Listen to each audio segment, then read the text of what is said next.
Testing. Okay. Good morning, everyone.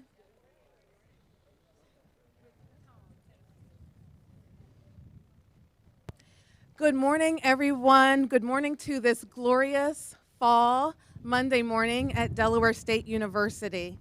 I am Shelley Rouser. I am the Department Chair for Education at Delaware State University.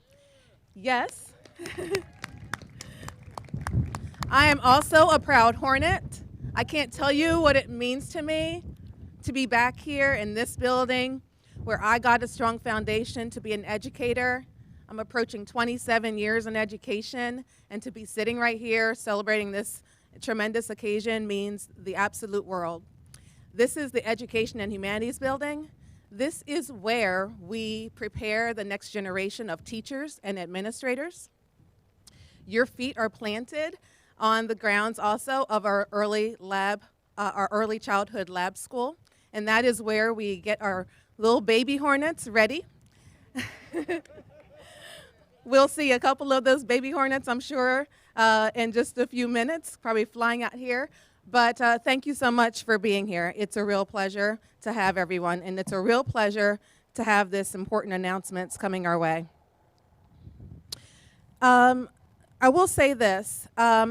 Momentarily, you're going to hear words from our governor and others about the state's initiative to make strategic investments in early childhood education.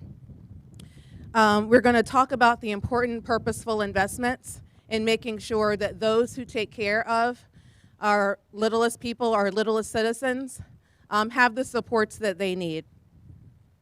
And what you hear in the next 30 minutes, means a bunch. It means what you hear in the next 30 minutes means a lot, and where your feet are planted means a lot. Where your feet are planted is a place where in 1891, things got started and opened up doors that were otherwise not opened up. DSU has a legacy of opening up the doors and rolling out the red carpet for those who otherwise would have had the door shut, may not have an opportunity to an education. And I will say this, the inequities in 2021 look different than they did in 1891, but they do persist.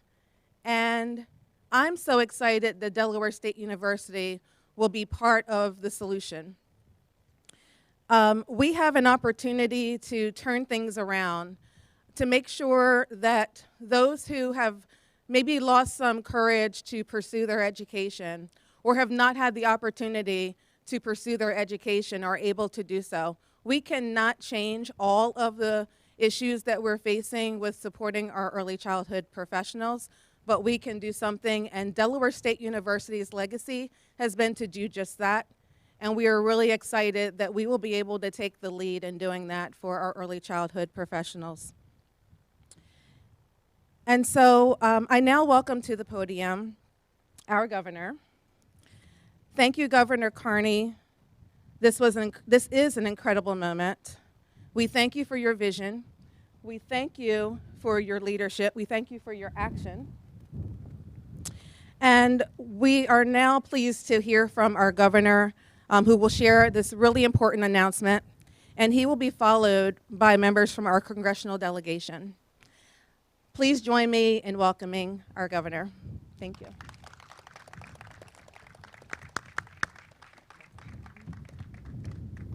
Thank you very much, Dr. Rouser. Good morning. What a beautiful day. A little chilly. Last event outdoors, I hope. It's great to be here with you, Dr. Allen, all your team here at Delaware State University. Got a big victory on Saturday over Howard. Yeah, baby. It's great to be here with our Lieutenant Governor, 2/3 of our congressional delegation, and we are here to thank them for their incredible effort in making these oh my gosh, we got little ones coming. We got them all coming.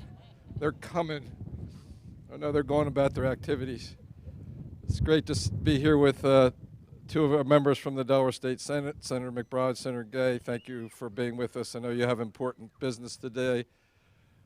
our Secretary of Education, Dr. Bunting, and Molly McGarrick, the Secretary of Health and Social Services, and so many of you who are in the business of raising up our little ones. The last time we were here at Delaware State University, we were talking about the expansion of the Inspire Scholarship.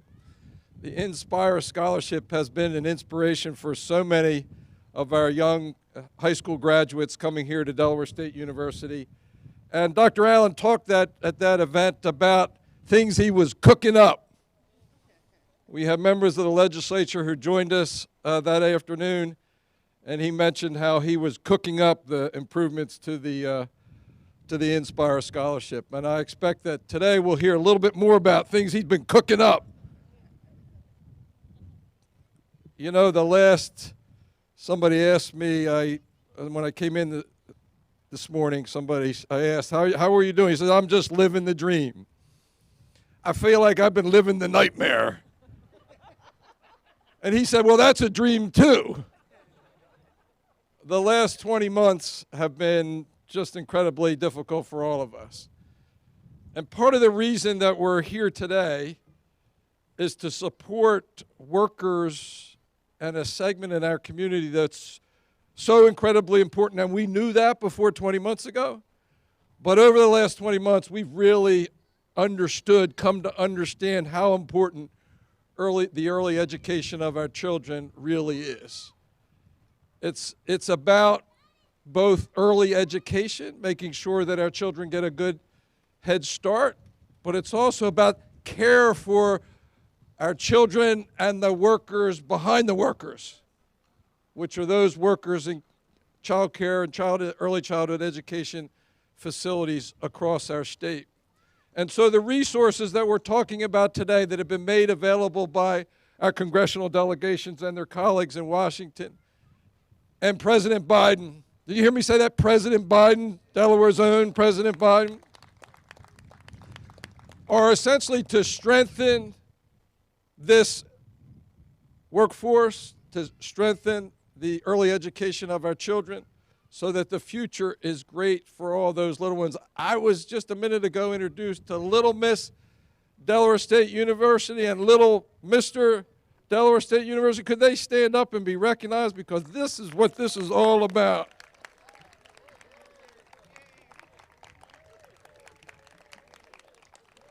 He's got the wave down already. I know, he's got the wave down. Look out, here he comes. This is what this is all about. And it's also about keeping our economy going. You know, one of the things that we learned over the last 20 months is that there are portions of our workforce and our economy that in some ways we take for granted. Nurses, law enforcement, first responders, healthcare workers, all the frontline workers, the people that work in our grocery stores that make food available, that deliver food to all of us. We wouldn't be able to survive, we wouldn't be able to keep our economy going without these workers. And one of the things that I learned is in order for all those frontline workers to go to work, there have to be people that are caring and educating their children. There you go. And that's what this really is all about, resources to make that industry stronger and to keep it strong, resources to attract new workers to our early education system, resources to keep all of that moving so the rest of the economy can move and be successful. We've learned about so many parts of our society that are important for all the rest of us. And I think nothing is more important. One of the things that I learned as your governor, as we were trying to keep things moving, was that if we didn't have care facilities for our children, everything else came apart because the other workers couldn't go to work. And so again, to our delegation for your tremendous support of education here in our state, to Delaware State University, and this really exciting effort that you're about, Tony, Dr. Allen, and your team. We thank you for all that good work, and it's my privilege now to introduce the leader of our federal delegation, our senior senator, Senator Tom Carper.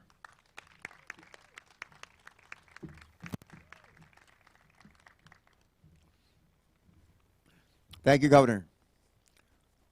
I was elected governor in 1992 and had the privilege of serving with Lisa and with John Carney and some other folks that are here today.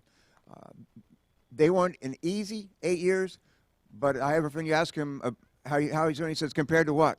Compared to what John Carney has had to go through and to provide leadership, they were easy years. John Carney has led us through the worst pandemic since, in 100 years. He's led us through the worst recession in, 10, 15 years. And he's done it with great courage, great character, and great success. Give him a big, big round of applause. Thank you. Ed Friel, I think Ed Friel's sitting back there. Ed, raise your hand. Ed was our chief. He was my chief of staff for part of that, and later on our Secretary of State, and has played a major role in the University of Delaware since then, and has a real focus on early childhood. I talked to Ed earlier today about this event, and I remember I think I was at New Governor's School a million years ago, something that the National Governors Association hosts for newly elected governors. And one of the newly elected governors was a guy from Georgia. His name was Zell Miller. And we're talking about education, especially early childhood and workforce development. And 8 years later, he and I got to be good friends. 8 years later, we're stepping down as governors. And I asked him, I said, do you have any regrets? Do you have any regrets, Zell? And he said, if I had it to do all over again, we would not fund the 12th grade. I said, really? What would you do with that money? He'd say, we would put it in early childhood education for ages 0 to 6. He said, that's exactly what we would do. What do you think? Not a bad idea. Not a bad idea. Well, we're not going to do that here, but we are going to take some steps to better ensure that the kids that are 0 to 6, 0 to 5, 0 to 4, when they walk into kindergarten and first grade, they're ready to roll, they're ready to be successful. I was born in Beckley, West Virginia, a coal mining town, and I had the opportunity 2 weeks ago to go back there. There's a great book by Thomas Wolfe that says you can't go home again. You can go home again. And I did go home again. I led a field hearing that focused on drinking water, wastewater, infrastructure, all kinds of infrastructure issues in West Virginia. We're joined by Joe Manchin and Shelley Capito. Before the event that Thursday morning, a couple of weeks ago, I went out for a run. I like to run. I like to run outside. And I ran down a road called Harper Road. On Harper Road used to be a supermarket, Patton's Market, that was owned by my aunt and uncle, and my grandfather was the butcher. And I ran by a couple of miles down Harper Road and back. I started counting the number of businesses that I saw had signs up that said, help wanted. I stopped counting when I got to 25. There must have been easily 50. I only ran a couple miles down and back. There must have been easily 50. If you go here into Dover, you'll find a lot of businesses that say help wanted. You go down to the beaches, you'll see signs that say help wanted. You'll find the same thing in Newcastle County and Wilmington and Newark as well. You find the same thing across this country, help wanted. But employers want people to come to work. And one of the reasons why they're not coming to work, people aren't coming to work, partly, it's because of child care, lack of child care, cost of child care. And we can complain about that and say, well, that's too bad. Or we can do something about it. We're going to do something about it here in the state of Delaware. In the work with Lisa, Chris Coons, and a bunch of our colleagues, Joe Biden, we're going to do something big time. $120 million in direct financial assistance to child care workers. $10.6 billion to build out the Delaware State University Childhood Innovation Center. Child care, early childhood education is economic development. There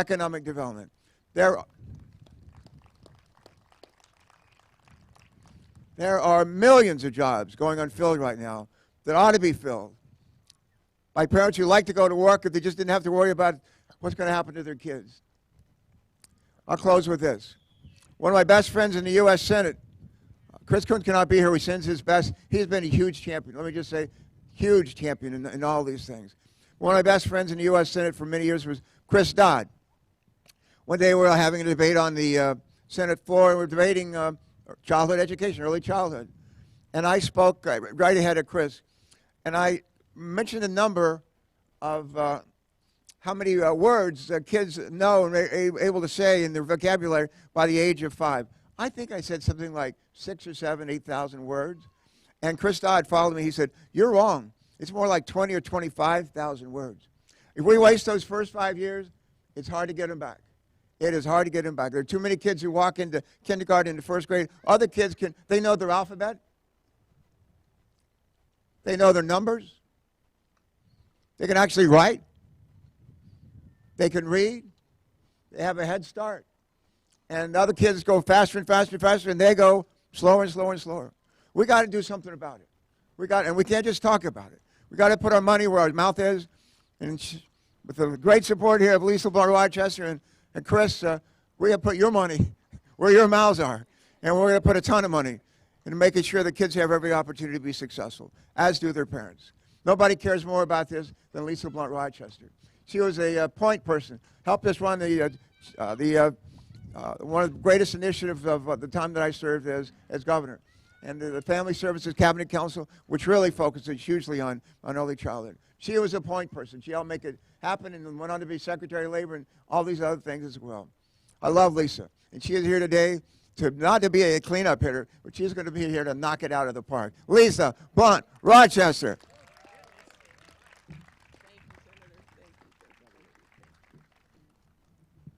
Good morning, everyone. Good morning.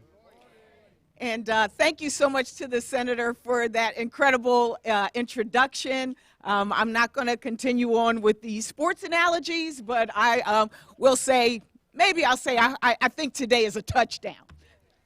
I'll give it to Delaware State University, to the Hornets, that today is a touchdown. I am so pleased to be with you, particularly with our governor, for his leadership, as the senator said, in such a time as this, for his staunch advocacy for children and families, along with the lieutenant governor, who has also been a champion on crushing this pandemic. I want to give them both a round of applause just for their leadership. To the legislators who are here, and these are some true champion legislators that are here.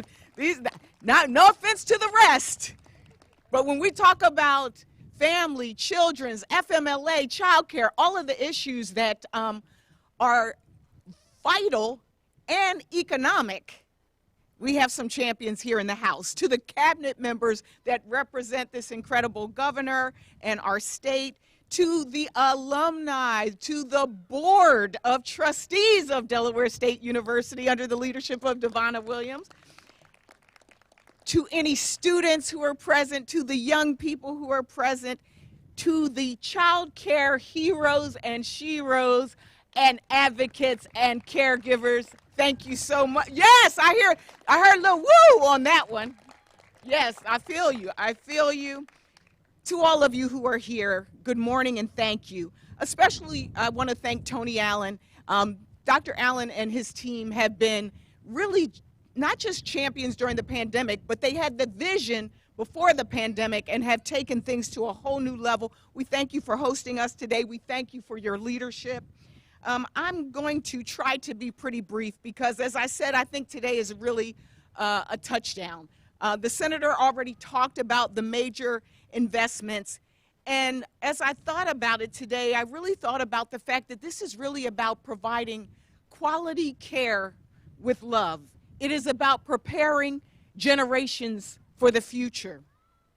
We know that this pandemic has taken an inordinate toll on so many of us, but I don't think there is any group, in addition to all of our healthcare providers, than you, that had to adapt, that had to change, that had to deal with workforce shortages, had to deal with funding issues, had to deal with adapting your physical plant, and then had to deal with just the fears and concerns of parents and caregivers as well. We salute you today. We salute you. And to the families, as a mom, I can speak to the concern and the fear of how are you going to be able to afford childcare? something that seems so basic. There are 33 states in this country where child care is as expensive as college. Delaware is one of those states. The investments that the governor and that we in Congress and that the president have made are instrumental and vital for such a time as this. It will help people to feel safe. It will help people to feel cared for. But one of the things that really stuck out for me when we passed the American Rescue Plan and invested $39 billion as a down payment was that the individuals that are responsible for our children are beyond a workforce. They are professionals. They are professionals who deserve to be treated like professionals. They deserve our respect. And as Beyonce would say, we should put some respect on their checks. You know, I couldn't get away without mentioning Beyonce. And so today, the investments, not only to fund the Early Childhood Innovation Center, which we are doing today. Dean, where'd the dean go? There you are. This is hallowed ground. We are happy to be doing that, but also the additional investments, not just at DSU, but across our state. I will close by saying that our efforts don't end today. That's the exciting news. I'm about to go to Washington, D.C., and hopefully we went from rescuing to building back better. Let's build it back better. And so this week, watch out for the investments that we will make in the House. Historic investments in child care and universal pre-K. Now, I don't know about you, but as I thought about this last night, I thought about the fact that high school, as the governor mentioned, just education alone, the fact that our country allows children to have an education, that is an expectation. That was historic enough, we thought. But to go to the beginning of when these little people enter the world and start to educate them then, start to give them hope then, start to look at our economy, because we're not the only ones who care about this. The chambers of commerce support this investment.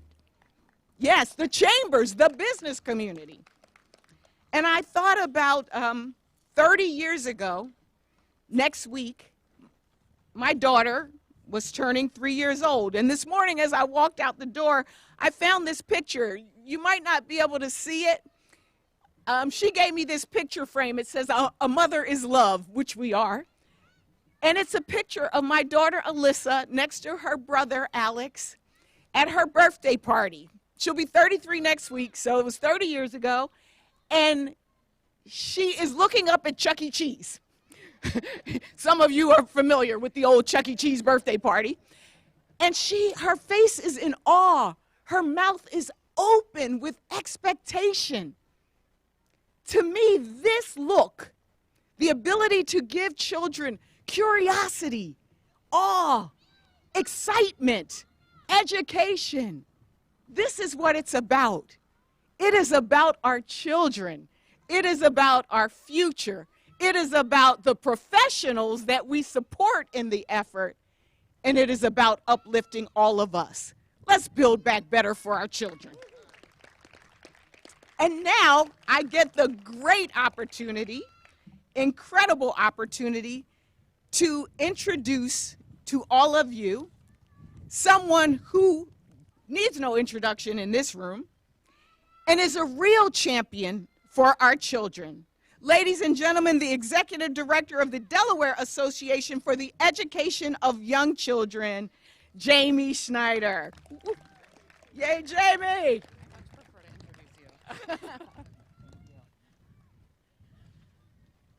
I'm usually on the receiving end of I'm introducing the Congresswoman and or listening to someone say it's always hard to go up after her. And they're totally true. So good morning. My name's Jamie Schneider. I am the president of the Delaware Association for the Education of Young Children, more commonly known as DACY. I am also the owner of the Educational Enrichment Center, a child care center in North Wilmington. Thank you, Governor Carney. Thank you, Congresswoman Blunt-Rochester, Senator Carper, Lieutenant Governor Hall Long. Thank you, Senator Gay and Senator McBride, for being here with us today. But also thank you to our champions who couldn't be here today. Thank you, Senator Sturgeon, Senator Lockman, Representative Williams, Representative Heffernan, and Representative Briggs-King. DACY has worked tirelessly throughout the pandemic to ensure the child care industry remains intact, and thankfully we've done it with the support of those whom I've just named and community partners such as Rodell, the Delaware Readiness Teams, Children and Families First, the Reading Consortium, and many more. We know that this is just the beginning of a movement here in Delaware. We've found ourselves in unprecedented and unpredictable times, and in March 15th of 2020 was a pivotal day for childcare.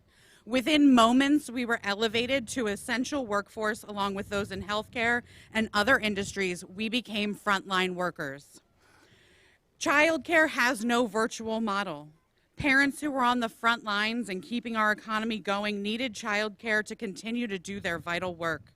We have shown up every day since then, ready to continue to be the workforce behind the workforce. Many of you here today would not have been able to continue your jobs without childcare. And I'd like to take a moment, which is not long enough, to thank and acknowledge the work of providers during this time. I know we have a few providers here with us today, and I'd ask you to stand, please, so we can acknowledge you, acknowledge those in this building, and acknowledge those across the state.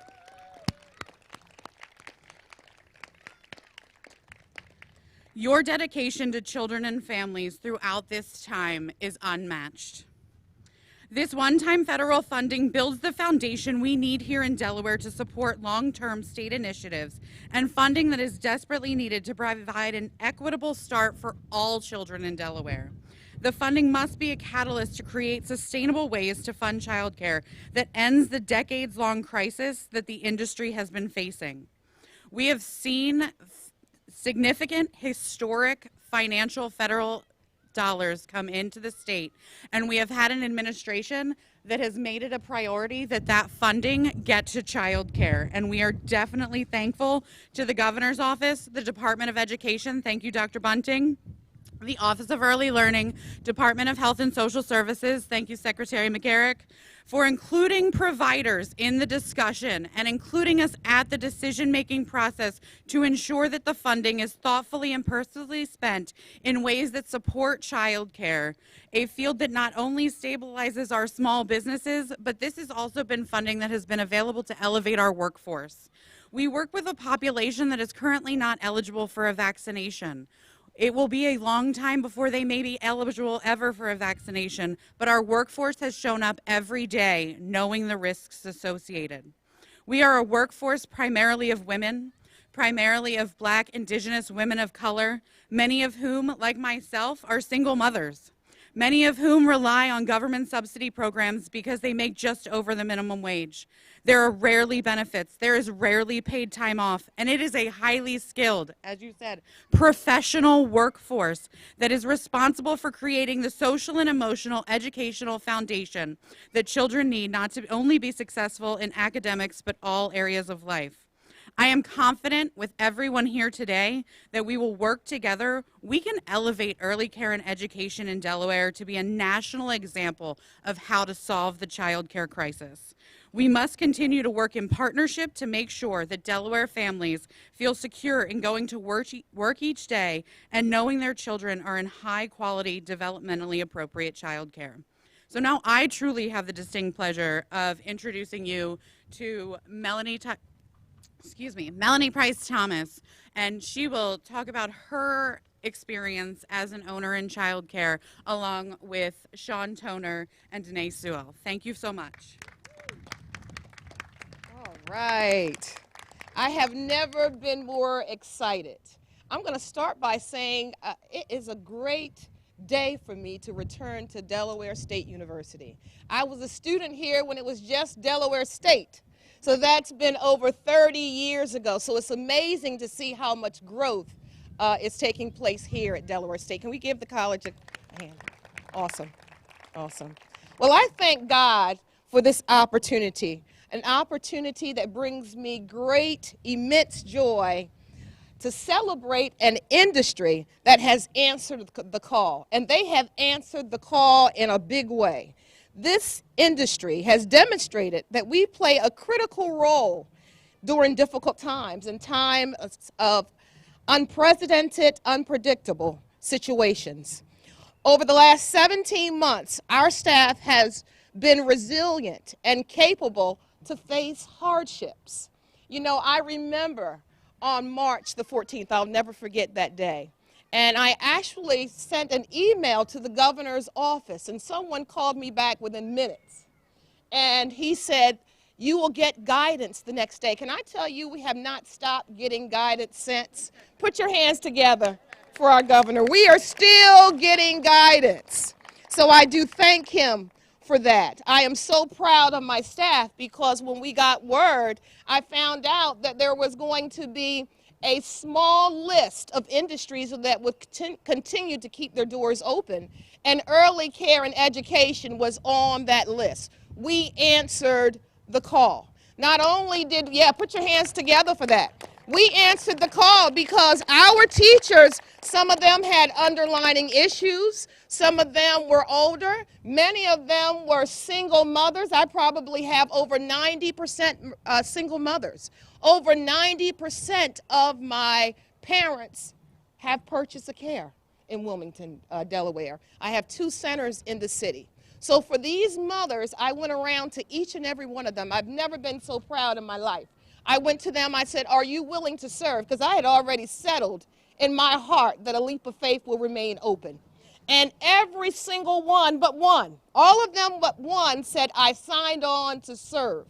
These mothers answered the call. They are mothers and they are staff. They answered the call. I have never been so proud.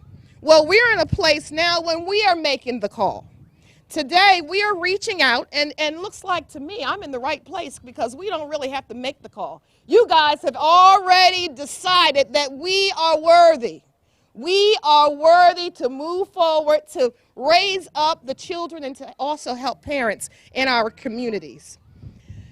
Here are some of the situations that we are starting to encounter in a major way in early care and education. One, to begin with, early care and education programs, many of our enrollment has plummeted drastically. Many of us have never gotten back to capacity, and in particularly in the city. I'm not sure about Kent and Sussex, but many of us are not back to where we were, and we can't right now. It is very difficult. It's very difficult to do. Even when we have to close down rooms because of an exposure, parents aren't necessarily bringing children back. And it affects everything, particularly when you are serving over 90% purchase of care. It affects your purchase of care. When purchase of care is affected, so is your STARS money, and then it trickles right on down to the food program reimbursement. So many of us right now are no longer stable.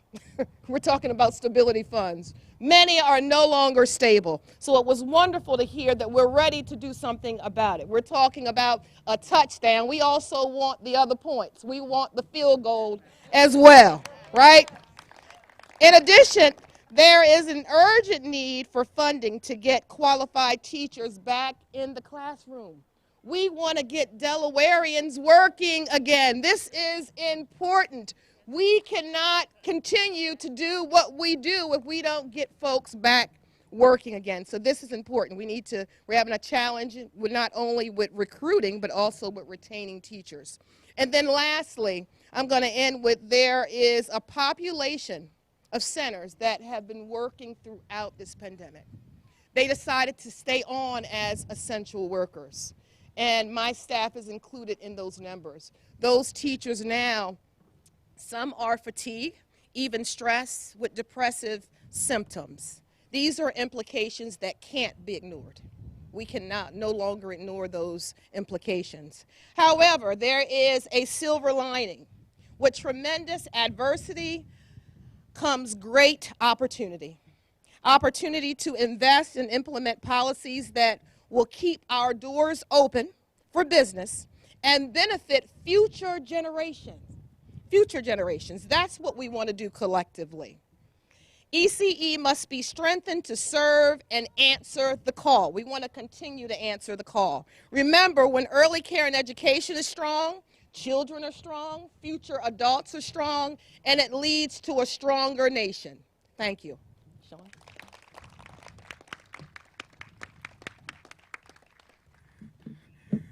Good morning. My name is Sean Toner. I'm the president and owner of Beach Babies Child Care in centers throughout the state in Lewis, Rehoboth, Townsend, and Milford, serving over 500 families throughout the state. When the COVID pandemic first hit early child education 18 months ago, we initially closed for 69 days. And after reopening, I didn't know how we were going to make it. Since then, early child educators have been on the front line working and unable to remote work or telecommunicate. And without the funding that we have received through enhanced reimbursements, grants, other subsidies, many of the child care centers that are still open today may not have made it. This funding has allowed child care centers to recruit staff by being able to offer competitive wages, signing bonuses, and has helped us retain our current staff through retention bonus and increase in hourly wages, with the average child care worker only making $11 an hour. This new funding will help child care centers to recruit, train, and retain new staff, allowing centers to fill classroom vacancies and reopen closed classrooms. Early child education is a cornerstone of the economy and allows parents to go to work knowing that their children are being cared for in a safe environment by qualified early child education teachers. Thank you.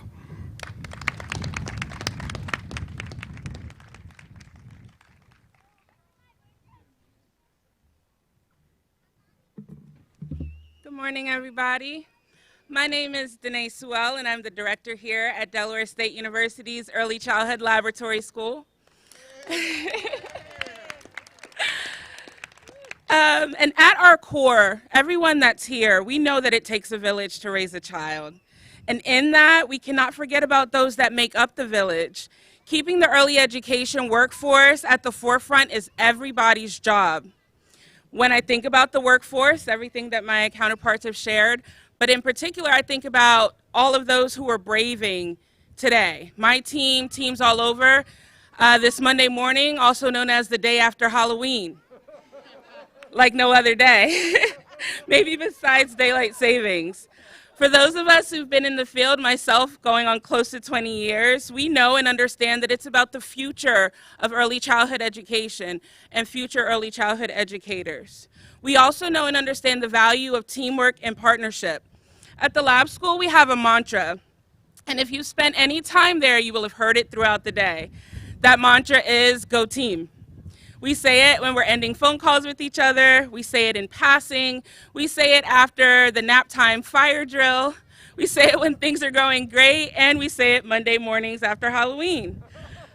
We know that it takes a team effort day in and day out to do the vital work of human development. I applaud the intentionality of this opportunity and this decision that puts the early education workforce front and center while increasing the reach of early childhood education. Our president, Dr. Tony Allen, has long advocated for elevating opportunities that amplify the voices of those in early childhood education. Together, we can ensure Promise communities, such as Dover, and communities all over Delaware have the high-quality educators needed to support every child in every classroom every day. Go team? Go team. All right. Without further ado, our president, Dr. Allen.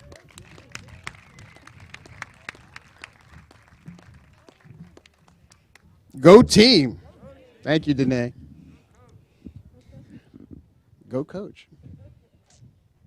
I am very excited about today for a couple of reasons. One thing I've learned being president of Delaware State University, number one priority is to listen. And my chair, my dear friend, Dr. Devonna Williams, said to me at the end of the spring, I want you to talk to Kim Krasnowski and set up a meeting. And in Dr. Devonna's style, she had that meeting and say, go get it done. Kim was introduced, I knew she knew her, but I introduced her to Shelley Rouser.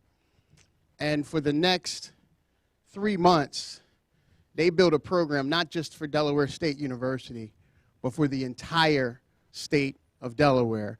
I want to give it up for Shelley Rouser and Kim Krasnowski. Would you please stand? Come on, Kim. I'm very excited about what's happening here for a lot of reasons. On October 31st, we have what we call census, Governor. Census means that you have to tell folks how many students you have at your institution. I'm proud to report that we have 5,700 students at Delaware State University, more than any other time in the university's history. And what we're trying to do, as you know, is to be the most diverse, contemporary, and unapologetic HBCU in America. And while I won't quote Beyonce like my dear friend, Congresswoman Blunt Rochester, the way you get to do that is to have friends and partners who believe in your vision and mission. Congresswoman Blunt Rochester and I literally speak once a week. She's been my friend for many years, 3 decades in fact, and I'm proud to know that she is the same person in Congress as she is at home here in Delaware. Thank you for everything that you've been able to do for us. I also want to say to my governor, thank you, brother, for everything that you have done. I know everybody has said this, but it is not easy to run through a pandemic while you're running a university. I have no idea what that means while you're running an entire state. You have done a phenomenal job, and everybody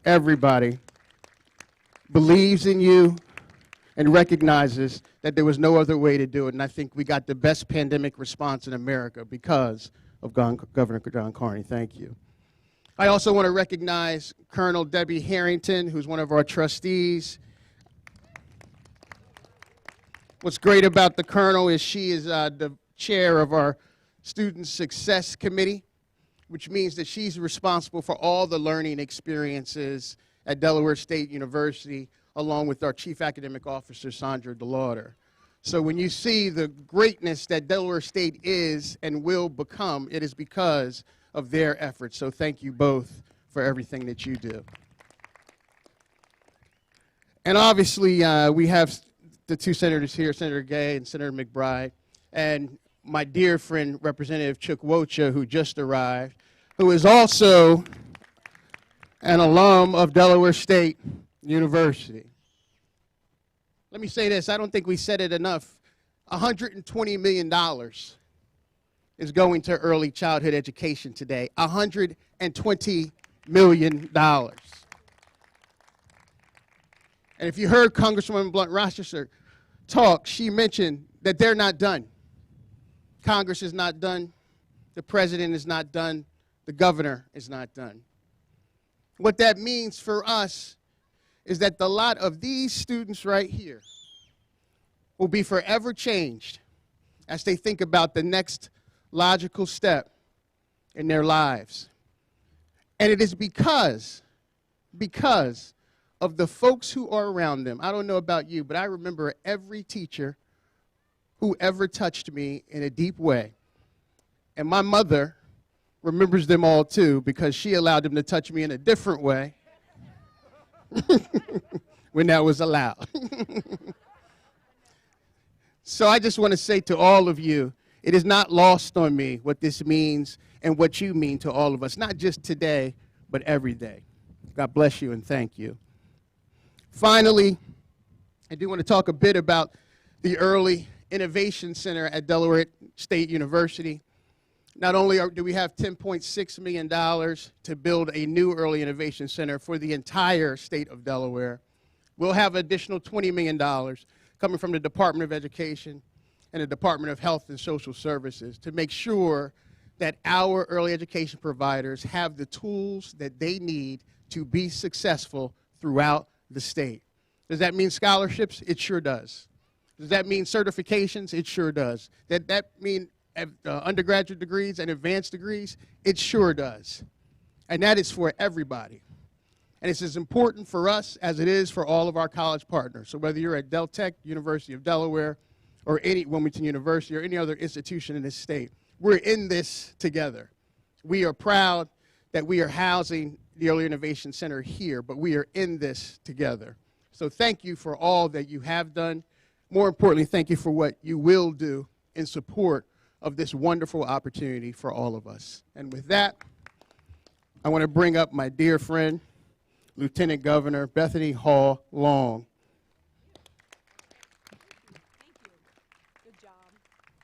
Thank you, Tony, for those stories. We won't talk to your mom, but maybe later. But it is awesome to be here. And when you're the last speaker, a lot of good things have been said. And what I'd like to do is just do a quick summary, but to start again by thanking our congressional delegates and to Lisa and Senator Carper, Senator Coons for the funding from our president and our leadership, certainly with Governor Carney, and to Dr. Tony Allen and your incredible team here at Delaware State. Thank you for hosting us. And the day after, Deanna, we're not too bad with the candy, but I'm looking at the faces. I know we've been out here around an hour. And so what I would like to do in closing is just to start by reiterating, I know Governor Carney appointed me and Secretary Bullock to oversee the Pandemic Resurgence Advisory Committee. And in doing so, one of the major thrusts and components was not only frontline workers and keeping the doors open, but child care was front and center, as has been stated today. And during that same time, a show of hands, I see a number of faces, including our senator and representatives, who were part of our Early Childhood Learning Strategic Planning Group with the Hunt Fellowship. Hunt Keen, raise your hand. With myself, Secretary Yvette Sanchez-Fuentes, where we were coming together at the same time, laying out the strategic plan for the future of childcare and early learning in our state. And so merging those together, I want you to picture 4 pillars: health, economics, education, and the piece that I feel is most critical, and I know our governor and other electeds do as well, equity. Really important, and that's what today is about, as our cabinet members, our leaders in our community, but most importantly, those in the front line. You live through, you've heard the stories today, the challenges with COVID and our PPE and keeping those doors open and keeping our children healthy. You've particularly heard, and Dr. Allen, you raised it at the end, the challenge to the future with workforce and these stabilization funds, as well as the offset with stipends and wages, are going to be so important, because we know, according to Pew Charitable Trust, 93% of the workforce in child care in America, as well as in Delaware, are women. And 3 out of 4 women during this pandemic experienced those challenges. And we heard from each of you, from Danae and Melanie and Sean, and from the dean here and Shelley, how we've kept the doors open. And that's what's so important, is having the health, keeping the economy, knowing if we're healthy, Governor, we have that healthy economy, right? Healthy community, healthy economy. But forefront and foremost, education. If we think about it, folks, I want you to remember this number, 1,825. We have 1,825 days to get it right, from birth to 5. Early childhood is where we can accomplish that. In Del State, with this new center, you're going to be a shining model for the state, working with our Office of Child Learning, with the board, around equity as well. And when you think about that, we have that equal opportunity. Every child, despite their background and zip code, should have that. So as our governor has invested, thanks to the hard work of our congressional delegation, and to a lady that was hiding in the back, Claire DeMattias, who worked with the ARPA funds, Claire, give a wave, to make sure that in Delaware, we are on that pathway. This is the start in the future. So, again, I just want to say thank you. Again, it's been a pleasure to be here, and we really look forward to coming back, turning ground, not only on this innovation center, but leading the path so that we're going to meet your challenge. We heard you over here. Delaware continues to be the best in the country with early childhood education. Thank you all so much for coming. I believe I will turn this back to our host, Dr. Tony Allen. And again, thank you, Tony, for this wonderful day. And I'm glad this weather held out on November 1st for us. Thank you so much. Thank you, Governor. Thank you, ma'am. All right, we're getting ready to close, but I have to bring up Mr. and Miss Little, Delaware State University.